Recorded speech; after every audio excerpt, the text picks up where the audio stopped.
Je vais inviter nos amis élus et parrains à rejoindre leurs places respectives et littéralement laisser place à la nouvelle génération. On va commencer, c'était un petit tacle, cette première édition des Rencontres de l'Esprit Critique. Elle est consacrée, vous l'avez compris, à la place de l'Esprit Critique dans le monde qui nous entoure. Elle va réunir tout au long de la journée des universitaires, des vulgarisateurs scientifiques, vous êtes encore là, messieurs, des associations et des acteurs de terrain. Non, c'est bon, restez.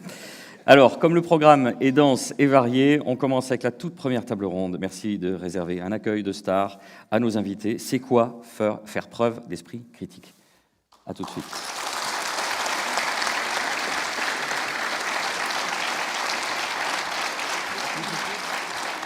On accueille donc Pauline Bouty, Samuel Buisseret, Thomas Sédurant et Clément Fraise. Venez, messieurs, mesdames.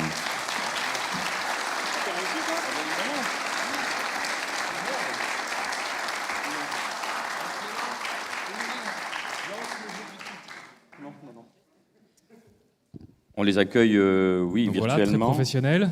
Tout à fait. Ils sont en train de se mettre en place. Alors, Clément et Samuel sont là. Il nous manque Thomas et Pauline. Pauline, on l'a vu, non? Pauline est juste là, elle arrive. Pauline, venez nous rejoindre. Et Thomas Durand, oui. Et Thomas Durand est sans doute dans le hall. Parce que les personnes qui ont plus de 100 000 abonnés ont généralement moins de respect. Tout à fait. Et sur la ponctualité, et pour les abonnés qui viennent de loin, mais voyez, nous... Oui, c'est votre choix personnel pour enlever le masque. Est-ce qu'on va passer la journée à comparer son nombre d'abonnés? Oui. Alors nous, on le fait déjà depuis 8h ce matin, depuis le petit-déj, mais peut-être qu'on va se calmer à un moment donné à la mi-journée. Alors, Vous êtes là. Genre à la seule place ça, c'est qu'il y un a, doctorat en Thomas. biologie, ça. Voilà. Ok. Pour Ça, celles et c'est ceux qui vrai. n'ont pas encore le plaisir de vous connaître, Pauline, la mal biaisée. Vous êtes professeure en collège, vulgarisatrice et militante féministe, passionnée de sciences humaines et sociales. Vous êtes créatrice de la chaîne YouTube La Mal Biaisée, donc. Samuel, C'est moi. Monsieur Sam, producteur, créateur de la chaîne YouTube. On dit Mister ou Monsieur? Ne lancez pas là-dessus, on en a pour 40. On a 40 minutes. Un jour, je vais faire une vidéo sur ça, Voilà, précisément. vous allez débunker le truc. Voilà. Thomas Sédurant, La Tranche-Chambier, vous êtes directeur de l'ASTEC, l'Association pour la science et la transmission de l'esprit critique. Vous êtes écrivain et donc co-créateur de La Tranche-Chambier. Alors le C dans Thomas Sédurant, c'est pourquoi? Bonjour, Bonjour. comment allez-vous? Excessivement bien, et vous-même? Très bien, on a tous nos secrets. Voilà, donc pour secrétaire Chabrière. et enfin Clément Fraise, mentaliste, hypnotiseur, performeur, sceptique, avec un C. Tout le monde est là? Tout le monde est là, présent. Alors, moi je vais juste faire le passe-plat parce qu'il y a des gens absolument brillants, mais j'aimerais qu'on parte d'une base commune et que chacun nous donne sa définition de l'esprit critique. Là, on en a pour 2 heures, mais on va essayer de ramasser sa pensée. On va poser d'emblée le débat et vous allez dire, vous, d'une façon éminemment subjective, ce que c'est que l'esprit critique pour vous. Arrêtez de me regarder comme ça, Mister, Monsieur Sam. On va commencer avec Pauline. Donc. J'aime bien Mister Monsieur Sam. Pourquoi J'aime moi bien. Parce qu'il faut bien que ça tombe sur On quelqu'un. est C'est d'accord, vous, Pauline. les regards lunettes, c'est stressant. Et c'est la seule qui a pris des notes, qui a travaillé, donc du coup, on va te laisser lire tes définitions. Oui, et le reste Puis nous, on partira dira, ouais, davantage. c'est à peu Et puis près on aura ça, Sam. et puis, Vous direz si vous acquiescez ou pas. voilà, on va Si, on n'est pas dans une procédure de validisme, de quoi que ce soit. On vous écoute.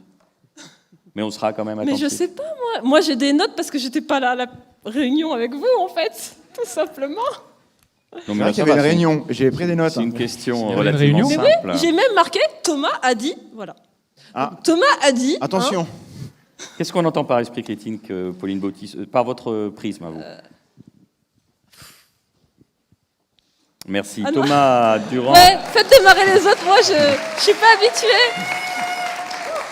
Ça, c'est une façon de ramasser sa pensée qui est intéressante. On va peut-être vous laisser le loisir de réfléchir. Ouais. Thomas a l'air d'avoir une définition qui lui est propre. Et ils sont un peu plus habitués que moi, Je en pense surtout fait. qu'on a tous les 4 la même en réalité. non. Ah, de- Alors, d'abord, on n'a pas de- tous les 4 la même. Alors je vois pas comment c'est possible. Non. Je parle de définition de l'esprit Et critique. quand on s'intéresse à ce que disent les experts un petit peu, ils sont pas d'accord entre eux, donc de toute façon, on peut être différents les uns les autres. C'est ce que j'avais marqué en Ah, regardant la donc, réunion. non, vraiment, il n'y a pas de définition consensuelle. Donc, si vous voulez un consensus, c'est très très bien, il n'y en aura pas. Mais en gros, c'est la capacité d'évaluer la qualité épistémique des choses qu'on consomme.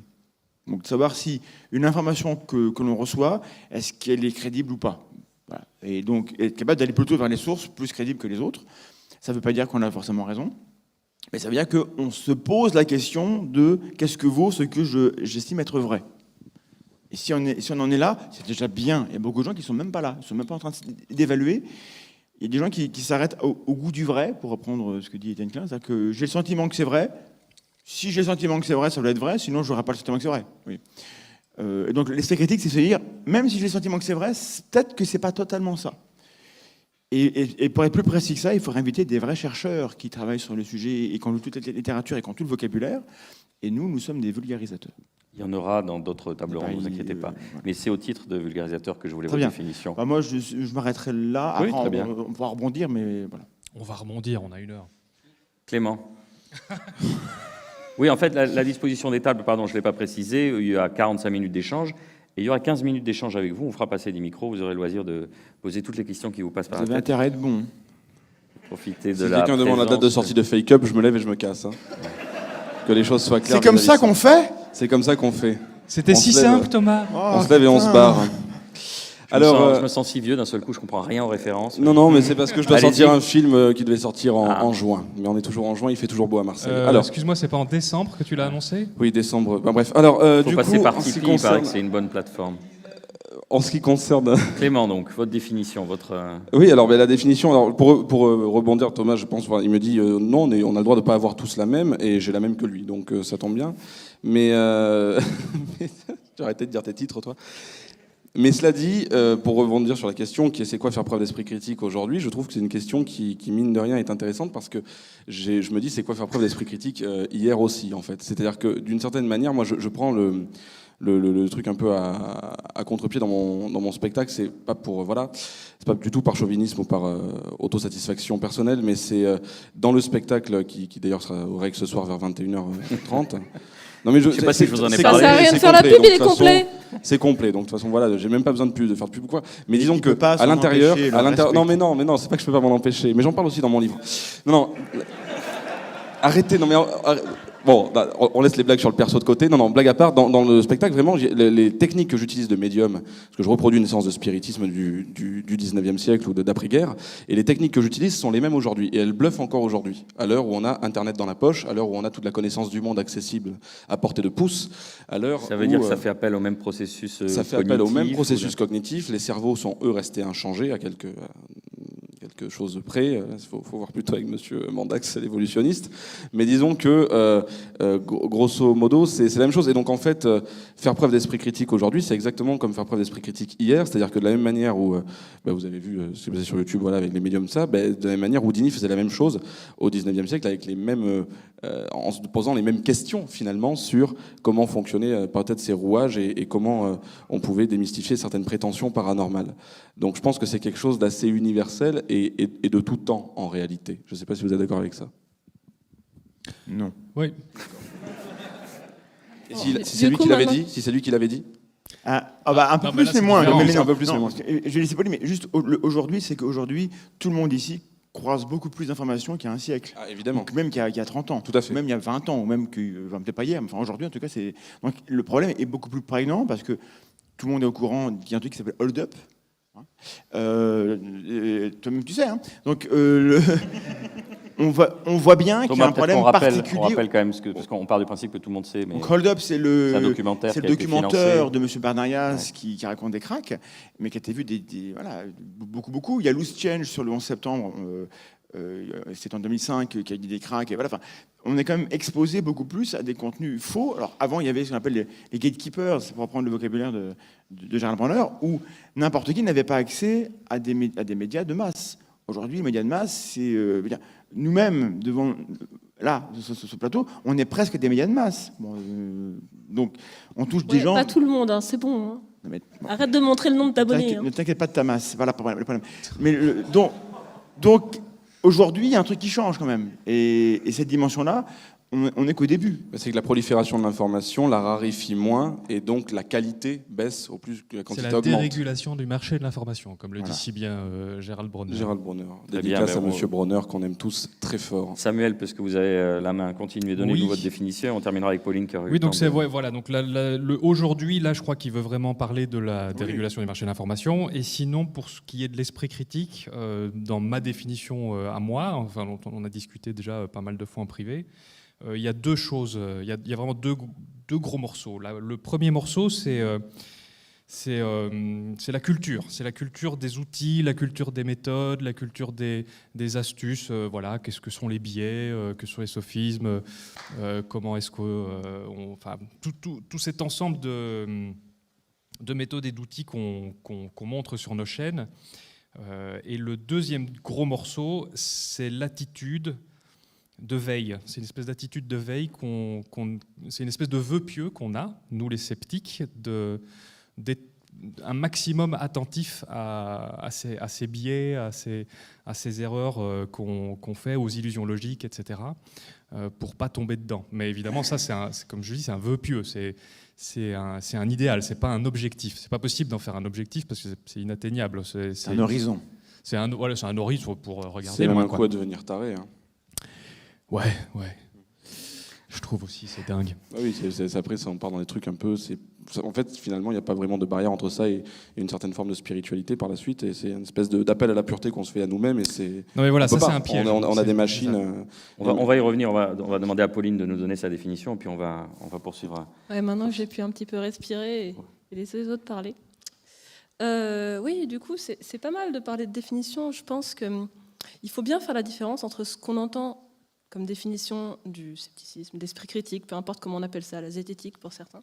Globalement, ça revient un peu toujours au même, ce que disait Sam, penser pour... comment dire, je ne sais même plus comment tu as dit ça, mais tu as dit ça très bien. Oui, bref. il y a la culture du truc, Ouais, et voilà, puis il y a c'est la ça. disposition d'esprit. Mais donc il y a la définition et puis il y a aussi ces applications parce que c'est quelque chose de très différent. On n'aborde pas tous ici le scepticisme et l'esprit critique de la même manière.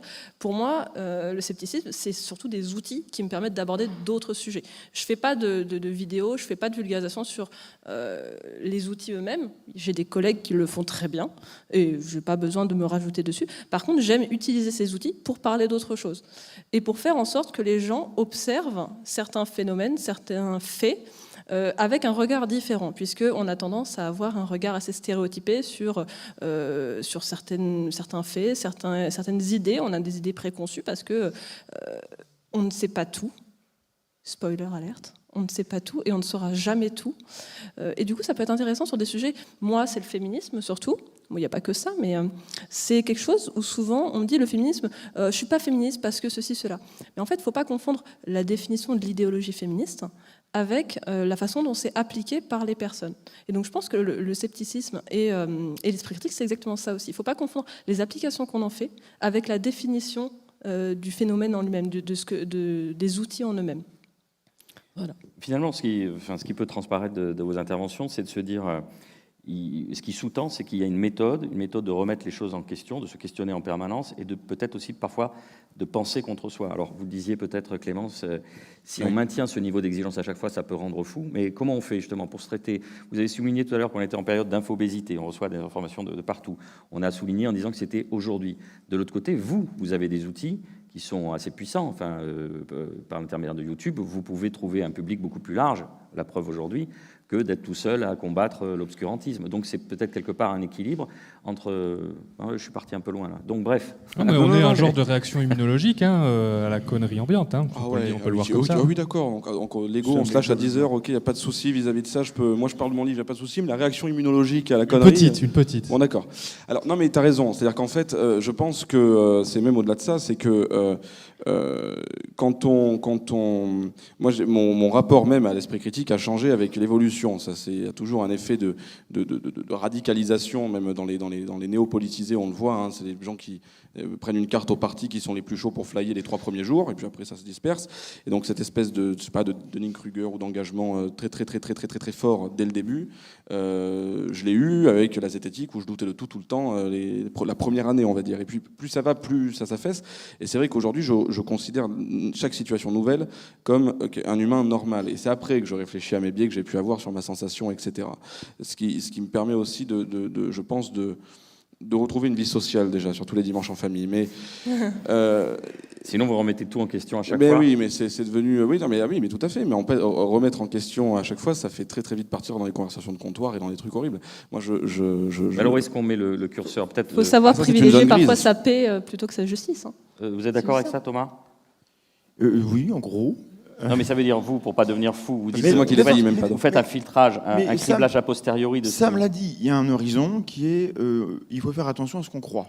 Attention aux choses que ça me fait dans la tête. Sam utilise la formule, je dis aussi, je ne sais pas qui l'a inventé, mais peut-être qu'on l'a appliqué à quelqu'un d'autre, ou tu l'as volé, ou tu me l'as volé, je ne sais pas. Les gens me reprochent de l'avoir volé, et je ne me pas souvenir. C'est vrai Donc je le dis. Ouais. Ah, si c'est les gens qui le disent, c'est vrai. Hein. Ils disent autre chose. Je C'est l'ai donc lu ça. sur Internet, du coup, c'est vrai. C'est donc ça l'esprit critique. Ça va être Bah oui, compliqué. Ouais, C'est comme quand vous lisez par exemple dans le journal que quelqu'un gagne 5 000 € par mois, c'est vrai. Oui. Oh oui, totalement. Ça sort quand? Fake up, le 11 novembre. Bon, alors. Voilà. Maintenant vous savez. Donc, il y a vraiment cet aspect de... En gros, il ne faut pas confondre l'esprit critique et zététique. La zététique, c'est une posture militante ou d'exploration des trucs, de doute méthodique. L'esprit critique, c'est individuel. Donc, même les non-zététiques en ont. Tout le monde a de l'esprit critique, même votre tante Gudule, qui croit des trucs qui vous paraissent débiles. Pour elle, ça ne l'est pas débile. Et voilà, il faut aussi faire attention. L'esprit critique, c'est pas... moi, j'en ai, les autres en ont pas, donc je suis supérieur. C'est ce qu'on reproche aux zététiciens sur Internet, et parfois à raison, parce que le vocabulaire qu'utilisent les gens qui nous suivent, parfois il est... D'avoir une posture de surplomb, Voilà, d'avoir un vocabulaire excluant. et donc, il y a... Voilà, et donc dans la définition de l'esprit critique, il y a deux volets, et je ne vais pas parler, il y a le côté compétence, et ça me l'a évoqué, et le côté disposition. Il faut être motivé à vouloir douter des choses qu'on croit. Et tous dans cette salle, il y a des choses qu'on croit, et on n'a pas envie d'en douter. N'en doutez pas. On a tout ça, on a tous des angles morts, et c'est pas grave. Il y a des choses si vous êtes absolument sûr que, je sais pas, que M. Pokora est un bon musicien, bon, vous êtes dans l'erreur, mais c'est pas grave. Si vous êtes persuadé qu'on dit chocolatine, c'est pareil. Ah oui, d'accord. Ah ouais. Tu as raison. Mais nous, par exemple, pour rebondir sur l'exemple de Mandax, nous, en termes d'hypothèse parcimonieuse, on utilise le rasoir d'Occam et on dit que l'hypothèse la plus vraisemblable, toute chose égale par ailleurs, est que vous ayez mauvais goût en musique, par exemple. C'est pas grave, mais... Bon, tout ça pour dire que je sais plus, c'est sur quoi je rebondissais. Merci. Pokora. beaucoup.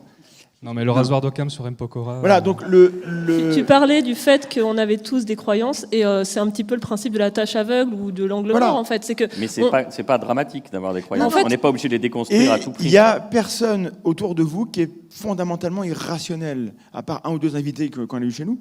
Il n'y en a pas, des gens vraiment irrationnels. Et c'est quoi être rationnel? Le mot n'est pas dans le titre, heureusement, parce que personne ne sait le définir. Donc le mot qui n'a pas été prononcé, mais que tout le monde a forcément, c'est le mot humilité. On n'est pas les incarnations de l'humilité, à part Sam, qui est totalement... Peut-être pour ça que personne ne l'a prononcé. Et Et toi, je ne sais pas encore. Mais voilà. depuis le temps. On se paye une image d'être extrêmement arrogant parce qu'on se paye le luxe de critiquer les croyances des autres. Mais il y a un volet qui est pensé, et vous l'avez pensé, contre soi d'abord. Donc la pensée critique, c'est d'abord, je pense, contre moi, c'est-à-dire que je me demande, est-ce que j'ai bien fait le travail? Et après, éventuellement, je vais critiquer les autres. Mais comme nous, on apparaît sur vos écrans en critiquant les autres, on a l'air d'être des gros... Le travail antérieur a été déjà fait, mais il n'a pas été médiatisé. Voilà, on met pas en On va faire des avant... mea culpa devant la caméra en disant Oui, mais voilà c'est- ce que j'ai déconstruit. Mais ça peut arriver. Chez les sceptiques, il y en a qui ont eu un parcours de croyants vers la déconversion, comme Sam, ils le disent. C'est important. Moi, je n'ai pas eu ça. Donc, mais c'est important de le montrer. Frimeur. Et donc, J'ai voilà. toujours été sceptique. Voilà. Et donc, on passe, pardon, mais pour des connards. Et le problème, c'est que la discipline qui est la nôtre, qui consiste à aller critiquer un petit peu les croyances des autres, de toute façon, Par essence, vous allez être en... c'est vécu comme étant un truc de connard, mais de quoi agression, il se mêle. Alors que ça regarde tout le monde. Ce que les gens expriment publiquement mérite d'être critiqué. Critiquer, ça ne veut pas dire taper dessus, publiquement. Et doit être critiqué même. Et toi, oui, voilà. Mais... Parce que quand on dit, on peut penser ce qu'on veut, on peut avoir n'importe quelle croyance, c'est pas un problème. À partir du moment où on l'exprime devant un public, à partir du moment où on essaie de transmettre, si c'est des bêtises, c'est un droit, mais aussi un devoir de débunker ça, parce que ça peut théoriquement induire les gens en erreur. On peut prendre l'exemple de M. Casasnovas, quand même, qui met des gens en danger. Pas de gros mots sur scène. Bon, mais là, c'est un cas extrême. Moi, je distingue vraiment les tenants croyants, les gens. Oui, non, mais c'est sûr, la et tante les Gudule avec gens son qui font homéopathie, c'est bon. profession d'exploiter la croyance des autres. Et ceux-là, j'ai pas de respect à avoir pour eux publiquement. Surtout quand ça concerne les c'est affaires une de position. santé, précisément. Parce que là, on touche à quelque chose de grave. Encore une fois, on a tous des croyances, etc. Si vous croyez à un moment donné que les empreintes du Yeti, elles sont véritables, ça ne va pas vous empêcher fatalement de vivre. Par contre, arrêter la chimiothérapie pour prendre du jus de carotte, c'est de suite beaucoup plus problématique pour vous et pour vos proches. Donc je pense que ça, il y a aussi et là, encore une fois, c'est une zone grise parce que chacun mettra son curseur où il veut. Mais pour moi, la santé est notre espacing, quoi. Mais une on des peut même limites, dire quoi. la santé au sens large, parce qu'il y a des croyances, même si c'est pas directement dans le milieu médical, Ça fait que la santé qui peuvent mentale. mettre en danger les gens. Bien sûr. Moi, je sais qu'une vidéo qui a très très bien fonctionné, c'est celle où j'ai parlé de parentalité, des dérives qui existent. Il y a un enjeu de santé. Bon, il y a les fake meds, bien sûr, qui sont très prenants dans la parentalité. On nous fait donner de l'homéopathie à nos enfants, mais en dehors de ça, c'est surtout que la santé mentale des parents et surtout des mères, elle est en danger en fait à ce moment-là. Donc je pense que c'est important aussi d'aborder ces sujets. On s'écarte du sujet. Oui, on s'écarte totalement du sujet. Il ne faut pas nous laisser faire. Pas vraiment. Le sujet de la parentalité est super à la mode et faire preuve d'esprit critique aujourd'hui, moi je trouve pas qu'on s'éloigne du sujet. Ouais, bah moi, l'esprit critique aujourd'hui, c'est peut-être pour moi parler justement de ces sujets-là, de ces sujets en fait qui vont nous toucher nous personnellement en tant qu'individus, au sens de notre famille, de nos proches. Pour le Parce coup, que- tu es obligé de faire le travail dont parlait Mandax tout à l'heure. Et du coup, on s'éloigne des sujets. C'est pour ça que c'est différent. La zététique historique, Oui, Thomas. Oui, les au départ, s'intéressait. Pardon, mais je reprends. Non, bien sûr. Qui s'intéressait au paranormal, à ces questions-là comme terreau, comme alibi pour parler de méthode. Et aujourd'hui, on voit que c'est plus à la mode. On en a parlé il y a une semaine dans la news zététique, et certains s'en désolent. Merci. Quoi? Qu'est-ce qui t'a encore... Le paranormal, c'est tout ce que je fais, moi, donc merci. Oui, beaucoup.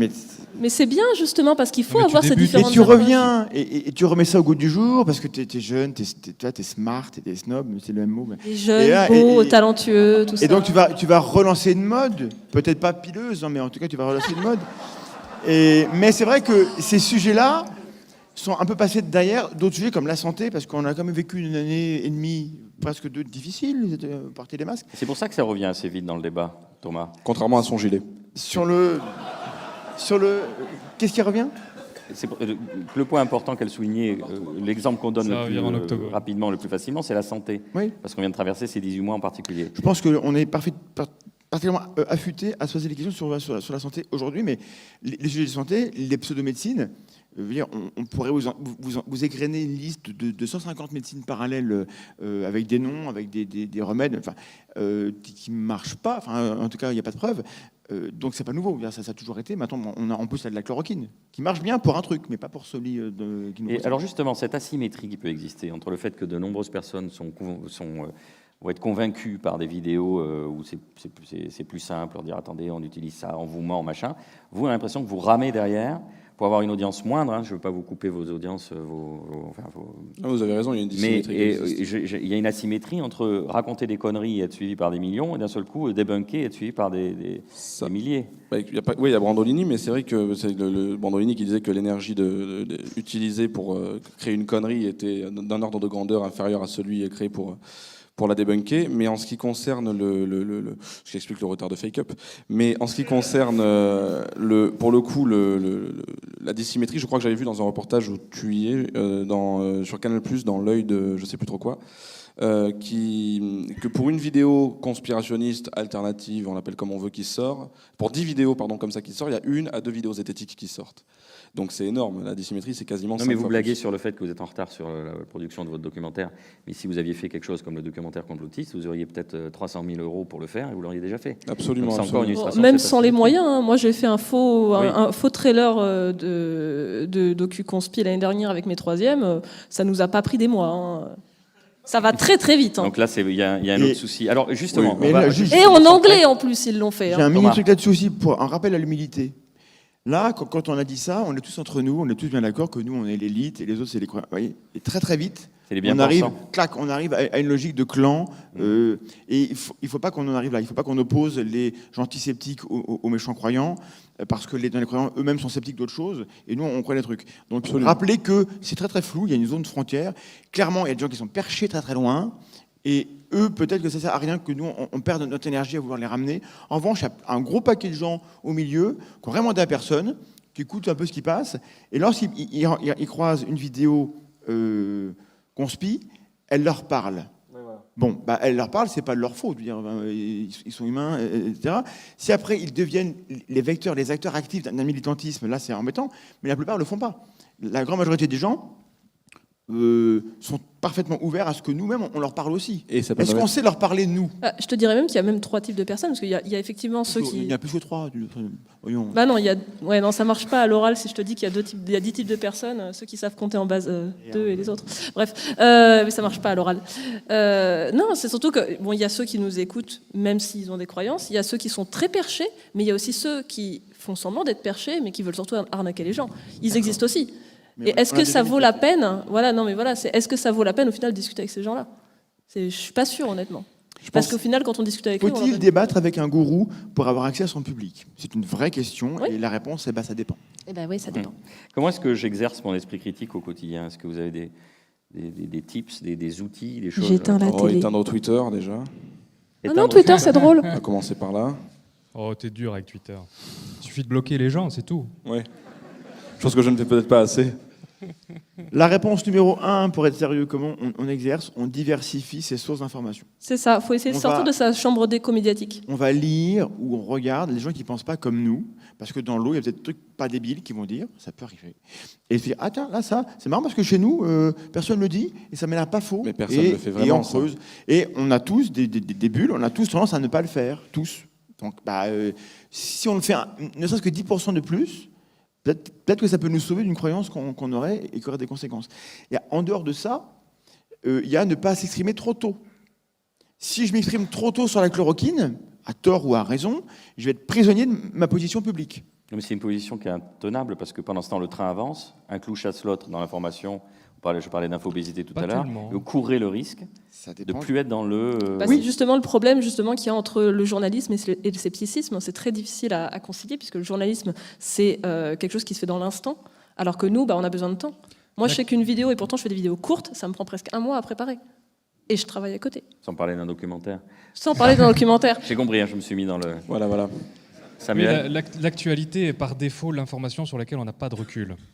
Donc déjà ça, si on l'a bien en tête, c'est déjà un bon warning en fait. On sait que l'actu, il faut toujours la classer dans cette catégorie. Elle va changer, elle va bouger. La première appréciation est pratiquement jamais celle qu'on aura une semaine plus tard. Donc c'est surtout pour répondre à la question initiale, parce que moi je reste bon élève. Respect. Oui, tu vois, la concentration. Il faut à force de se cultiver, à force de se renseigner justement sur tous ces outils, tous ces trucs, on acquiert presque instinctivement, et c'est là que ça devient intéressant, toutes sortes de gros warnings, des boutons rouges qui s'allument si jamais on repère des patterns comme ça, et peu importe le sujet, que ce soit de la santé, que ce soit absolument n'importe quoi, on a des boutons rouges qui s'allument. Un dont je parlais récemment à la nuisette, c'était la nuisette. Nuisette. Il y a un truc, s'il te plaît, nuisette. Il a mis un veto sur nuisette. Parce que je ne voulais pas qu'on me parle de la nuisette de la tub. Donc, nuisette. C'est mérité. Alors ça vous fait rigoler, ça, hein? Ah là là.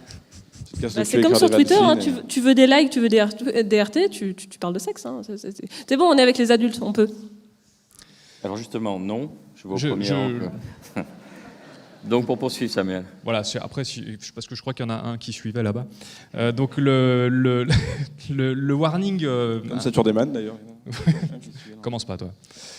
Le warning, un warning qui est vachement intéressant, en tout cas en ce moment, qui marche pas mal, c'est à partir du moment où un récit ressemble un peu trop à celui d'une fiction, à celui d'un film. Quand c'est très simple, il y a un gentil, il y a un méchant, c'est monocausal. Ça, c'est un très très gros warning qui aide pas mal en ce moment. Voilà, j'ai rien derrière en fait. Je pense, mais je vais enchaîner. Je pense que tu as totalement raison et je pense que c'est ce genre d'outil-là qu'il faut développer. Moi, effectivement, j'aime pas qu'on te parle. Tu avais raison, Thomas, quand tu parlais de camp, parce qu'on met effectivement d'un côté le dernier des antivax avec la maman ou le papa un peu inquiet pour son enfant. Sur le plan des complotistes, c'est pas du tout la même chose. Et effectivement, je pense que ce genre de choses, pour quelqu'un de raisonné, pour pas dire rationnel, mais raisonné, ça peut totalement fonctionner. Et en fait, c'est assez intéressant de constater que lorsque l'on l'on développe effectivement cette méthode-là, on n'a plus besoin de faire les exercices, par exemple, de dissociation, aller consulter une source, etc., apprendre à lire des études, des choses comme ça, des outils qui sont en fait mis en application clé en main, littéralement de suite, fonctionnent mieux, à mon sens, que des choses du style confronter la source et se faire un raisonnement par soi-même. Parce que Thomas, t'es biologiste, tu dis pas planter santé, par exemple. Tu sais ce que je veux dire ? Il y a beaucoup de gens de gauche dans la salle, j'en suis. On lit pas le Figaro, les gars. On lit. Ne lisez pas Top Santé. Non. Personne ne lit, personne à gauche ne lit le Figaro, personne à droite ne lit l'UMA. Donc il faut, je pense, confronter les sources et les machins, d'où ça vient, c'est très bien. Sur le papier, c'est très bien. Je pense que dans la vie réelle, Mais c'est pas possible. C'est compliqué pour plusieurs raisons en fait. Déjà parce que ça prend du temps. T'es pas tout le temps avec ton et puis arsenal, on n'a pas tous les capacités en fait de Exactement. le faire, que ce soit les capacités en temps, mais aussi intellectuelles. Sortir une étude, bon déjà. Informatiquement, faut savoir où les trouver, les études, mais les lire, alors parfois elles sont en anglais, alors même moi qui suis professeur d'anglais, je connais pas tout le vocabulaire scientifique. Technique, etc., bien sûr. On peut avoir des relais qui ont fait un... Oui, mais justement, c'est là qu'on arrive. arrive. Vulgarisateur. C'est justement pour ça que je pense que c'est important. Alors, on n'est pas contre les scientifiques, on travaille avec eux, au final, c'est important de le rappeler. Il n'y a pas d'opposition entre les chercheurs et nous, en fait. C'est juste qu'on ne fait pas le même travail. Eux, ils font un travail qui est essentiel dans la recherche. Nous, on est juste des vecteurs. Tu es en train de dire qu'on est non essentiel. Et les chercheurs ne sont pas chiants. Ça veut dire qu'on est non essentiel ? Non, non. On est tous essentiels. Sinon, après, il y a une réponse, un remède, une recette qui marche. Mais elle est très insatisfaisante. Vous êtes prêts ? Il faut accepter de ne pas avoir d'avis. Et ouais. Il y a plein de sujets sur France, lesquels je n'ai pas d'opinion. Je suis pas d'accord avec ça.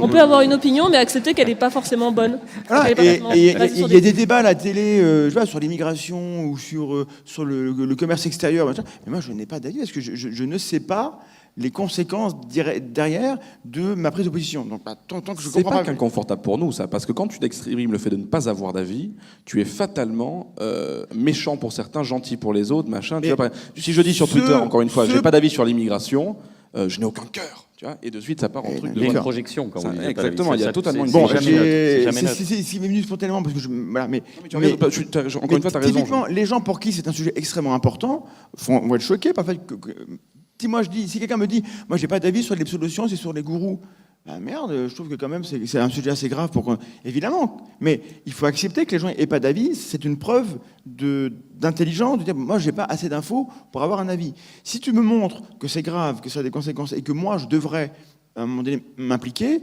alors pour m'impliquer il faut que j'ai un avis, d'accord. Mais il y a beaucoup de choses sur lesquelles on n'est pas assez armé parce qu'on peut pas aller tout consulter et il faut accepter de ne pas avoir d'avis.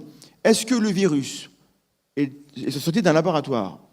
C'est une possibilité, parce que les gens nous le disaient, vous êtes bien planté. Hein. Moi, je n'ai jamais affirmé que ce n'était pas le cas. Il s'avère que pendant un temps, ce n'était pas une question pertinente. Donc, on a dit que c'est sans doute pas ça. Aujourd'hui, des gens disent, la question se pose. Elle se pose. Alors, on va attendre la réponse, en fait. Avant d'avoir un avis, moi, je vais attendre la réponse, finalement. Donc, je n'ai pas d'avis. Mais la question a toujours été pertinente dès le début. C'est juste que dire, attendez, il y a un P4 Elle à Wuhan, le virus sort de Wuhan. Par rapport donc aux informations disponibles au moment où on se la pose. Exactement. C'est-à-dire que moi, les gens qui disent on a eu raison trop tôt, c'est génial. Non, ça marche pas comme ça. Oui. C'est-à-dire que Nostradamus n'a pas eu raison pour de bonnes raisons. Il a eu de la chatte. Ça n'a rien à voir. Non, il a de la chatte que des gens se cassent le cul à interpréter ce qu'il a dit pour en trouver plus du de sens. ça, il a eu ce truc-là d'avoir pour tordre des lecteurs fidèles. informations un peu cryptiques et les mettre dans le sens dans lequel on veut. Je voudrais qu'on revienne sur quelque chose que vous avez rapidement évoqué, Thomas, sur cette... Je sens qu'il y a des querelles de clochers entre les scientifiques, la recherche classique, et les vulgarisateurs. Vous dites non, mais dites-le dans le micro. Alors, il y a des sensibilités. Quand on est chercheur, je l'ai été, donc je respecte le métier, c'est super. Et quand quelqu'un parle de votre sujet publiquement et qu'il est écouté par 1000 fois plus de gens que vous, forcément c'est son métier d'être devant une caméra, alors que vous êtes devant des élèves, ils sont moins nombreux. Et qui dit un truc, vous dites mince, là quand même, c'est pas formidable ce qu'il a raconté, ça vous énerve. Donc c'est normal que les scientifiques, par rapport aux vulgarisateurs, soient un peu agacés de temps en temps. Bon, tant que ça en reste là, c'est pas grave. Si le vulgarisateur commence à se dire expert du sujet à la place des autres, là, ça commence à être embêtant. Il n'y en a pas beaucoup qui font ça, je n'en ai pas vu. Si jamais il y a vraiment des contre-vérités et que la personne est indécrottable et ne veut pas se corriger, alors là, on a un vrai problème. Et ça doit arriver sur des micro-points, parce que les gens sont un peu... Voilà. Mais en dehors de ça, la plupart des vulgarisateurs aiment les sujets qu'ils traitent et sont très heureux quand des scientifiques viennent cogner à la porte et dire « j'aimerais qu'on en parle ». Et ça arrive parfois. Donc, il n'y a pas d'opposition. Il y a des sensibilités chez les uns et chez les autres. où parfois les gens montent sur leurs ergots pour une phrase mal formulée ou pour un concept qui passe pas bien. C'est faire la différence entre une erreur et une simplification, en fait. Voilà. C'est globalement toute la question quand on est dans l'éducation, c'est-à-dire que jusqu'à quel point on peut aller avec nos élèves avec les outils qu'ils ont. Moi, l'exemple que je donne souvent, donc je suis professeur d'anglais en collège, si je veux aborder la question de Thanksgiving, quand je suis avec des 6e, ils ont 12 ans maximum, ils parlent 3 mots d'anglais, est-ce que je vais leur parler du massacre des Amérindiens ? Bah non, en fait, parce qu'ils n'ont pas le vocabulaire, parce qu'ils ont une sensibilité d'enfant, etc. Il y a aussi une chronologie de l'apprentissage. Exactement, en fait. On va commencer par des choses simples. Donc je vais leur parler de quoi ? De ce qu'on mange, de ce qu'on fait, de ce qui est autour de la famille, etc. Des croyances, ce sont des croyances. Je leur enseigne des croyances sur cette fête, des croyances qui sont véhiculées aux États-Unis, en particulier auprès des enfants, donc, et même les adultes qui continuent à y croire, que c'est une grande réunion de l'amitié entre les Amérindiens et les colons. Et en fait, ces croyances, on leur inculque au début de l'apprentissage, et à la fin de leur scolarité, en 3e, seconde, etc., eh ben on va démonter ces croyances. Donc au final, on met une base qui n'est pas forcément vraie, qui est hyper simplifiée, pour ensuite en fait construire dessus. Mais on a besoin de cette base. Mais il y a une différence entre simplification, on élude des faits, et simplement le fait de faire une erreur. Si je leur dis des choses comme, je sais pas, Pocahontas n'a pas existé, ou un truc comme ça. Quoi ? Ah bon ? Ça, non, elle a existé, mais c'est beaucoup plus compliqué que ça, et c'était pas son nom. Mais pour rebondir sur ce que tu dis, en esprit critique, moi, parce que j'avais l'exemple tout trouvé, mais tu en as parlé avant moi, donc c'est parfait, mais en esprit critique, le nombre de fois où quand j'ai fait des tables rondes, des machins, on me dit oui, mais voilà, tu peux pas vulgariser en disant que la croyance est opposée à la connaissance. C'est un truc peut-être que vous avez déjà entendu dans plein de reportages, machin. Il y a la croyance et il y a la connaissance, l'un est valide scientifiquement, l'autre non. C'est génial, c'est encore une fois noir, blanc, gentil, méchant. Mais si quelqu'un commence par ça... Ah, c'est complètement pas ça, non. Bien sûr, mais si quelqu'un commence par ça, et ça a été mon cas, donc j'ai le parcours personnel, on a d'abord ce truc-là de ok, du coup je suis sûr de savoir ce que je cherche, et après on commence à réfléchir sur ça. Et là, moi je recommande après là. En fait, si je voulais initier quelqu'un à l'esprit critique, je lui montrerai pas en premier ta conférence brillante que tu as fait au comité para, pourquoi expliquer à quelqu'un qu'il a tort, et non, comment expliquer à quelqu'un qu'il a tort. Comment faire comprendre à quelqu'un qu'il a tort et pourquoi c'est une mauvaise question. Voilà. Et donc ça, il y a un diagramme de veine à l'intérieur qui est très bien fait avec des cercles à l'intérieur, et on voit la croyance, la certitude, la connaissance, les a priori, les machins. Et donc en fait, si vous voulez, si vous commencez de suite par montrer ce diagramme à quelqu'un qui est croyant de fou en monde spirituel, au chakra, au machin, la réponse que vous pouvez obtenir, c'est ben voilà, tu as raison, je suis d'accord avec toi, donc la science c'est ta vérité, les chakras c'est ma vérité. Et là on a perdu en fait, on a de suite perdu de base tandis que si on commence par croyance, connaissance en opposition frontale, puis après on développe la chose, je pense qu'il y a aussi parfois besoin même d'apprendre des croyances sur certaines choses pour après développer une véritable base acquise. Et c'est pareil pour Thanksgiving. C'est important d'idéaliser un petit peu la science avant de commencer à expliquer toutes ces failles, parce que sinon, effectivement... Je ne pense pas qu'ici tout le monde veuille faire un doctorat en philosophie des sciences. Il fallait écouter cette méthode. On a une exigence nous-mêmes d'un niveau de doctorat en philosophie des sciences pour les gens à qui on parle. Bah d'abord, on n'a pas le niveau, je sais vous le dire. Et on ne parlera pas à tout le monde. Et voilà. Et l'argument du non, vous savez que l'ad populum, c'est pas bien. Mais à un moment donné, si nous, on va avoir un rôle, il faut bien que ce soit un rôle auprès d'un public qui nous écoute, qui nous reconnaisse, qui nous fasse confiance, et qu'après, on essaie de faire quelque chose avec vous. Donc, il faut bien passer par des stades où on simplifie, et même où nous, on peut partir de A pour arriver vers B en 5 ou 10 ans. On peut aussi évoluer sur comment on voit les choses. Je pense qu'on lit tous beaucoup sur le sujet depuis qu'on fait des contenus. On le voit, bien sûr. Donc, 6 ans, notre discours a beaucoup changé. Si on revoit nos premières vidéos, voilà, j'ai toujours peur des gens qui découvrent nos premières vidéos aujourd'hui et qui font « Ah oui, non mais... » Moi, quand t'avais les cheveux longs... Je ne la revois pas, peut-être que je ne me rends pas compte. Mais au début, on était très popériens, etc. Tu vois, on était très... beaucoup plus bayésien. Mais il faut commencer par ça. Mais il faut commencer par ça, C'est-à-dire, non, mais au-delà de la boutade, préciser, Samuel. Bon, alors popérien, dans le sens où on affirmait un petit peu comme ça, en bloc, que pour savoir si un énoncé était scientifique, il fallait voir si il contenait il était possible qu'il... ça fait tellement longtemps que je n'ai plus sorti celle-là en plus. Est-ce qu'on peut démontrer que c'est faux ? Est-ce qu'il peut lui-même démontrer qu'il est faux ? Voilà. Est-ce qu'il peut lui, par exemple... L'inconscient freudien. Comment ? L'inconscient freudien, par exemple. Ouais. Ou le complexe d'Oedipe. Voilà. Vous voulez venir avec votre parent du sexe opposé, et si vous vous dites ah oui, c'est vrai, ça fait du sens, bah, c'est que j'ai raison. Et si vous dites oh bah non, ah là vous refoulez. Et comme le refoulement, c'est dans mon concept, ça prouve que j'ai raison, donc c'est irréfutable. Oui, c'est ça. Et ça, donc ça, et ce caractère de réfutabilité, il est utile. C'est pas la fin du game, c'est pas une fin de partie. L'astrologie, par exemple. Mais il Mais est utile dans 85% des cas et il reste 15% dans lesquels d'où sortent il tes chiffres il s'il faut. te plaît. Non, mais c'est Source. De la casquette. Je pifomètre, hein, qu'on s'entende. Il est utile dans une très grande majorité des cas. Et puis, effectivement, c'est vrai que nous, on a eu un discours un peu trop catégorique sur ça. Mais ça, c'est parce que t'es Verseau, ascendant Bélier. Il y a 5 ans. Alors déjà, c'est pas vrai. Je suis. non, t'es pas ça. Voilà. C'est pas vrai, t'es balance. Oui, on voilà. va, Merci. on va Merci quoi. Ah, non, Oui, c'est toi. mais c'est Une dernière- c'est des signes un peu frontaux. Non, poser mais une dernière n'importe question. quoi, le mentaliste. Le hein. maître de cérémonie va avoir besoin de. Dernière question.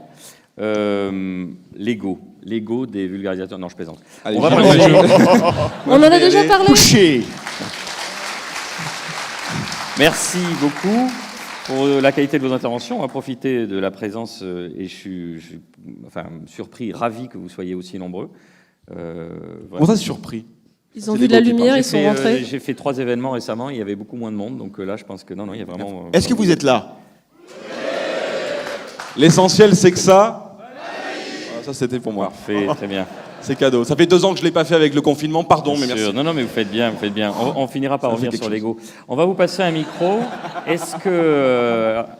alors, monsieur veut parler en premier, et je crains qu'il nous faille nous séparer d'un des micros de la scène. On a un sosie de Samuel Busseret là au premier rang avec, Et avec je la vais me béret faire, lunettes. Fais un regard lunettes comme ça. C'est facile. Fais un regard Clément, lunettes comme c'est ça. facile. Regarde-moi au-dessus de tes Où lunettes. est-ce qu'on a... je vais demander au jeune Willy Lafrand de... Commence par soigner tes il nous faut un imitations, micro toi. pour les... On Non, mais parle de sinon on Clément partage Frigo, un de nos micros, Sinon, on mais- continue. On hein, peut, on peut. Non, mais le problème c'est que s'il y a un streaming, les gens vous entendront pas. Samuel, je vous prive. Ah oui, alors c'est moi qui. Oui. En même temps, ils allaient partir Ah, mais le bravo. micro à la femme. Hein, parce Mais que bon, c'est le plus gentil quota qui paye féminin toujours. et tout. Tu es le meilleur d'entre nous, tu sais. Tu es notre Alain. On va se le passer et gardez tous le masque parce qu'on pourra pas sinon le... Ok, ça l'enlever, marche. Merci beaucoup. Du coup, en fait, je vais poser ma question en anglais. Comme Pauline, elle apprend l'anglais, du coup, elle enseigne l'anglais, du coup, elle peut traduire. Mais je vous donne juste un peu de contexte. Je trouve qu'il y a un manque de conscience du fait que nous ne sommes pas rationnels, que le cerveau n'a pas évolué pour trouver la vérité. Que du coup, j'ai trouvé que c'était très important. Parlez vraiment, coller le micro. Dans la pour qu'on suite. s'entende bien. Pardon. Je vous en Ok. prie. Là, je vais passer en anglais si Ok. vous m'autorisez. Merci. So basically, the brain, of course, we know that it did not evolve to find truth. We know that it did not evolve to interpret information rationally and come to a rational judgment. Donc le cerveau n'a pas évolué pour découvrir la vérité. Je traduis parce que bon, je pense qu'ici ça va, mais on ne sait jamais. Le cerveau n'a pas évolué pour découvrir la vérité ni pour être rationnel. En gros, c'est ça. On le sait. And so I think that there's a step that a lot of people skip, which is I call critical recognition. Sorry. J'ai pas entendu le début. Oui, je n'ai pas entendu le mot. Okay, sorry. Yeah, so I think Parce that there's qu'il y a a une étape step. de- I think that there's a step that a lot of us skip, which is critical recognition, which is being aware of the fact that our brains follow certain rules in order to find as quickly as possible an answer. And you guys touched on that. En gros, on a manqué une étape qui fait qu'on doit avoir conscience que le cerveau doit Ils me volent mon avoir travail. un mouvement de recul pour se poser des Il questions. a pas insulté ma mère là. Hein. Il y aura une- C'était sous-entendu. C'était subtil, mais bon. il y aura non, une non. question- il y aura une question. Hein, Il y a du sur- respect. après. Oui, Mais, oui. en fait, ces aspects-là, Ça, c'est pardon, mais... contextualisé. Vous contextualisez. Mais C'est on en ça, parle. c'est ça. Fini, je te Non, laisse. non, mais allez-y, je vous en prie. Ok. On a qu'un quart d'heure après, il faudra laisser la parole. Oui, bien sûr. Ouais, ok. Du coup, en gros, moi, je voulais en fait lancer une discussion plutôt là-dessus. Est-ce que vous trouvez qu'il y a des sceptiques, des gens dans notre milieu qui sont pas reconnaissants du fait qu'on n'est pas rationnel? Et c'est pas juste parce qu'on est plus intelligent et du coup on trouve des C'est que justifications le plus cerveau, il n'est facilement. pas câblé comme ça. Comment? C'est que le cerveau n'est pas câblé pour qu'on soit rationnel.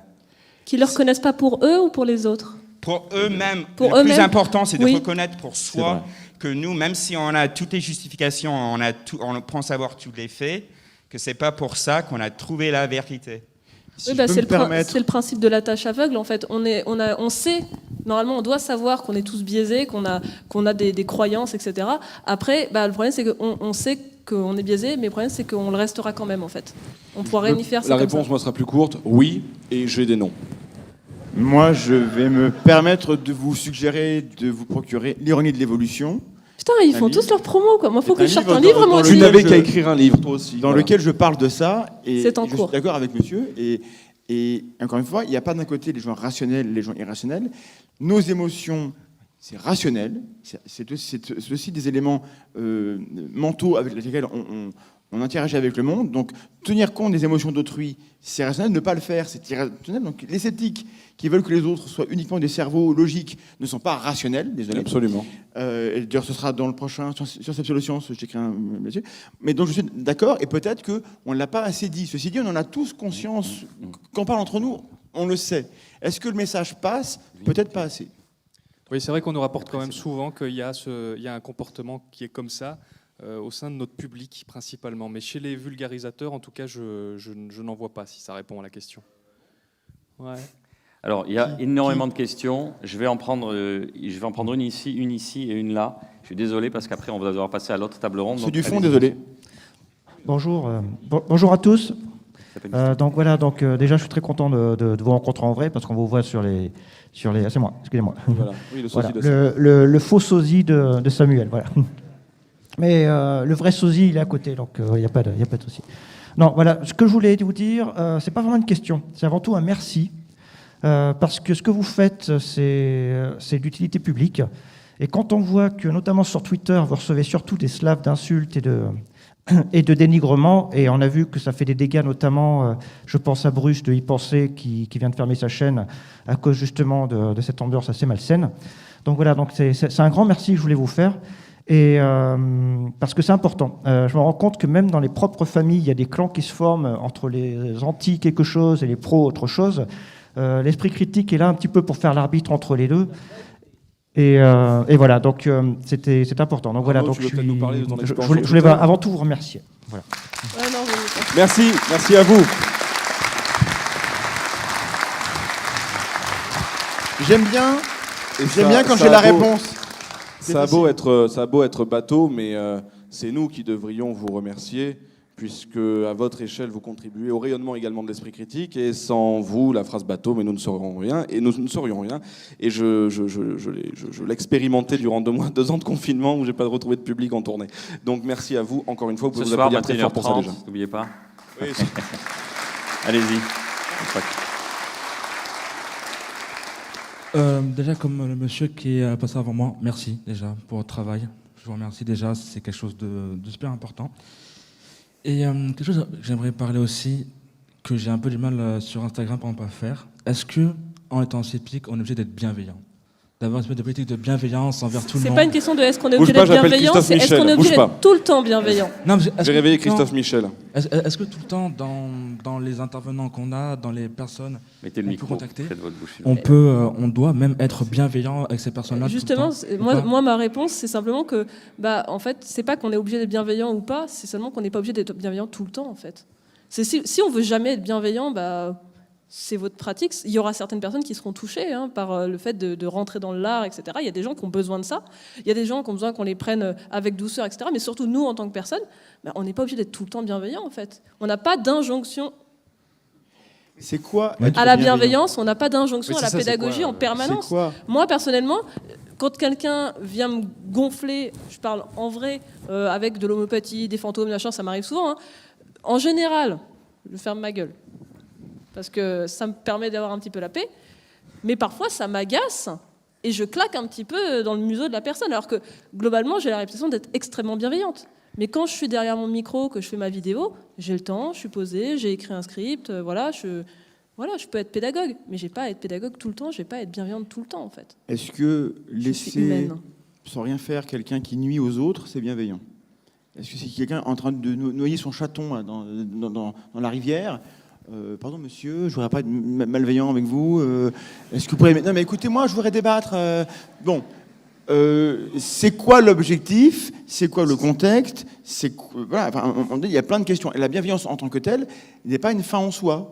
Pour moi, la fin en soi, c'est est-ce qu'on peut aider les gens un peu ?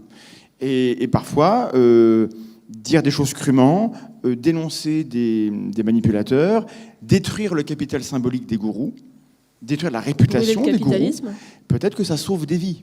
Et donc, c'est bienveillant de sauver des vies. Mais... T'as dit quoi ? Non, mais c'est parce que t'es de droite, t'as pas entendu. Alors, excusez-moi, j'ai une question ici. Oui, mais ceci dit, la bienveillance, pardon, Ah, parce que Sam voulait répondre, évidemment que la bienveillance, c'est la première étape, toujours. Oui, puis D'accord, pardon, allez-y Samuel. Le mot bienveillant, vite fait. Le mot bienveillant, c'est si on demande à tout le monde ici est-ce qu'il faut être bienveillant, tout le monde va dire oui. Mais si on demande à chacun ce que ça veut dire être bienveillant, absolument personne ne sera d'accord. Donc c'est un peu, c'est un mot fourre-tout, c'est un mot tiroir. C'est un mot qui veut trop souvent dire gentil. Et je trouve ça un peu dommage de le réduire à ça, et ultra réducteur. Merci. Voilà, je n'ai rien à ajouter. Clément, On a une dernier mot avant la question sur la prochaine gauche. question. Ah non, mais non, c'est juste par rapport au. Clément, il y a planning. une dame qui veut poser une question, je crois. Oui, je sais, mais c'est juste par Si rapport tu à la veux dire que bienveillance. t'es d'accord, dis t'es d'accord. puis c'est bon. Non, mais oui, je suis d'accord, mais voilà, dis donc. Bon, vous me faites perdre du temps, là. Donc, Est-ce que je peux parler ? Bon. Non. Non, blague à part, en termes de bienveillance, je vais prendre un exemple concret et très simple. J'ai montré les vidéos de la tronche en biais à ma grand-mère sur l'homéopathie. Je lui ai expliqué en long, en large et en travers. On a vu un très bon reportage sur France 2, avec notamment, il y avait Henri Brock à l'intérieur, France 5, avec Henri Brock à l'intérieur, etc. Ça n'a pas fait yoyoter d'un poil. Je lui ai montré le sketch de Jérémy Ferrari, qui est tout sauf bienveillant, qui est moqueur envers la croyance, envers les croyants, envers les homéopathes, envers même les granules. C'est dégueulasse parce que c'est de l'humour noir et il y va à fond en plus quand il parle de son chien qui les bouffe, etc. Ça l'a fait rire, ça l'a fait réfléchir, ça lui a fait se poser des questions et je lui ai réexpliqué les mêmes choses derrière. Donc Ouais, mais Jérémy Ferrari, il est mignon. encore une fois, encore Désolé, une fois, et très, sans doute, mais Henri Brock aussi pour ma grand-mère. Henri, Henri, moi j'aime Henri est le papy que j'aurais adoré avoir. Donc Henri, il y a un cœur à prendre au cas où, mais sinon tout ça pour dire que effectivement, pardon, merci. Non mais voilà, c'est le papy sceptique. Allez, on a tous Clément, envie d'avoir. merci, Non, mais voilà, on tout va ça pour dire en reprendre gros la que question. des fois le moyen change selon les gens, selon les contextes, et effectivement des fois l'art peut toucher plus que voilà, et des fois un spectacle sur la médiumnité peut plus toucher qu'un reportage sur la Allez, on a une médiumnité. Voilà. question. Oui, alors d'abord une toute petite remarque de présentation. On est deux personnes qui ne voyons pas, Manon et Sébastien, accompagnés d'un chien sceptique qui s'appelle Isis, Bonjour Isis. qui suit les vidéos de la tronche en bière régulièrement, et c'est un peu grâce à ça qu'on est là. Donc je dis ça pas pour rien, je dis ça parce que on aura peut-être plus de mal que les autres à venir vous saluer aujourd'hui les uns les autres, et on aimerait bien. Donc si vous nous voyez cet après-midi, ce matin on sera dans l'amphi, mais cet après-midi on sera probablement entre les ateliers et tout ça. Donc si vous nous voyez, on serait ravis que vous veniez vers nous pour échanger, ça serait super, cool. Avec grand il y a plaisir. un petit chien, Vled sera ravi. Donc Vous merci. avez vraiment de la chance de ne pas pouvoir voir le gilet de Mandax. Et j'en viens à la question qui me préoccupe beaucoup, en fait. J'avoue ne pas passer ma vie à regarder des vidéos sceptiques et tout ça. Donc c'est une impression assez superficielle qui est peut-être fausse. Mais j'aimerais savoir. En fait, j'ai l'impression qu'il y a peut-être 5 ou 10 ans, quand on présentait ce genre de choses, on mettait l'accent beaucoup sur les méthodes, les processus qui étaient à l'œuvre, et qu'on utilisait les situations juste comme illustration. Mais le point principal était sur les processus. Quand je pense au petit guide d'autodéfense intellectuelle, c'était comme ça, par exemple. Absolument, Et absolument. les situations qu'ils prenaient, c'était des trucs des années 50, vous savez, quand ils disaient le nombre de tués par balle a augmenté aux États-Unis, a doublé tous les ans. Donc il n'était pas du tout sur de l'actualité chaude. Et en fait, mon impression, c'est qu'aujourd'hui, la tendance s'est inversée. On part de cette actualité chaude. Je ne sais plus qui a dit, c'est de l'actu, donc elle est susceptible de changement. Et en fait, Samuel, Mister Sam, Monsieur Sam. Et en fait, moi, ça me frustre un peu, à plusieurs égards. D'abord, parce que finalement, les procédés m'intéressent, je pense, plus que leur déclinaison à l'infini, parce que finalement, je suppose que vous aurez identifié que c'est toujours les mêmes motifs qui reviennent. Et deuxièmement, parce que finalement, j'ai l'impression qu'en donnant beaucoup la place à l'actualité et moins au procédé, en fait, ça nous empêche de prendre de la hauteur, de sortir du guidon et de comprendre que, enfin, ok, il y a un truc très général et le machin là, c'est peanuts, c'est juste un cas particulier d'un truc très général. Et j'aimerais vous demander si vous voudriez bien commenter ça et dire si vous trouvez que ce constat que je dresse, il est juste. Est-ce que vous pouvez conseiller des sources ? Je crois que les premières vidéos de la tronche, elles étaient beaucoup plus orientées outils et beaucoup moins circonstancielles. Et ça, pour moi, c'était mieux avant. Non, ça me convenait mieux tel que c'était avant. Ça marche. Je vous reprends le micro et rapidement, excusez-moi, je suis embêtant sur les temps. Il y a une explication contextuelle à ça, c'est que les Baillargeons, etc., avec les livres de l'époque, ils n'avaient pas de réseaux sociaux, il n'y avait pas de gens qui leur demandent « Qu'est-ce que tu penses de ça et ça et ça ?» Et nous, on est constamment sollicités par vous. Et on ne peut pas vous dire allez vous faire foutre, nous on s'intéresse qu'au processus. Et puis on vit le même truc que vous, donc à un moment donné, on veut réagir. Et c'est un peu le rôle qu'on a parce que si Clément ne fait pas fake-up, qui va le faire ? Pas moi, parce que c'est chiant. Voilà. T'as raison. Donc il y a une évolution qui est inévitable parce qu'on est sur des réseaux et qu'on est au contact de vous et qu'on veut répondre à vos questions parce qu'on se pose les mêmes et qu'on se rend compte que quand on tâche d'y répondre, ça rencontre une attente du public, donc on le fait parce qu'il y a cette attente-là. Et puis une fois qu'on a parlé du rassort de cam 2 fois, qu'on a fait le biais du survivant 2 fois, plutôt que faire des rengaines, on va l'appliquer à des sujets. Et on mobilise les notions qu'on a vulgarisées les uns les autres avant, et puis on se relance, on partage vers les autres. Donc ça me semble être inévitable, parce qu'on est tous de la même génération. Et les prochains vont recommencer. Dans 5, 10, 15 ans, les prochains vont revenir avec des bases présentées différemment. Et ce sera... Parce que ce qu'on fait aujourd'hui, d'autres l'ont fait avant. Brock a présenté les bases, on est revenu, nous on a présenté les bases, comment nous on les voyait. Et ça me paraît être un peu inévitable, en fait. Voilà. Les outils sont limités, dans le sens où ils ne sont pas infinis. On a des outils, on a des méthodes qui existent. Elles sont ce qu'elles sont critiquables. Il y a des supports qui sont créés sur Internet. Après, les sujets d'application, eux, sont infinis, en fait, avec le temps qui passe. Si on est beaucoup dans l'actualité, je pense aussi depuis 1 an, depuis 2 ans maintenant, c'est aussi à cause de la crise du Covid. Ça nous a forcé en fait à nous intéresser, pas moi, ça ne m'intéresse pas, mais ça nous a forcé à nous intéresser à l'actualité. C'est l'éternel du duel, donner du poisson, apprendre à pêcher. Et c'est vrai que si je faisais par exemple que des été-clics sur ma chaîne, est-ce que j'aurais le même succès ? Est-ce que les gens préfèrent pas des choses clés en main ? Est-ce que finalement Bruno, ça m'a pas fait connaître aussi parce que c'était un peu violent, machin ? C'est ce genre de choses. Moi, je suis juste très, très, très, très admiratif du fait que 2 personnes atteintes de cécité puissent suivre les vidéos de la tronche en biais malgré l'élocution de Mandax. C'est juste ça. Et il fallait que je le lâche.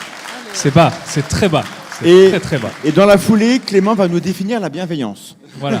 Alors la bienveillance, c'est pas ça. Voilà. On vous applaudit, merci. Cette table ronde est terminée. Bravo.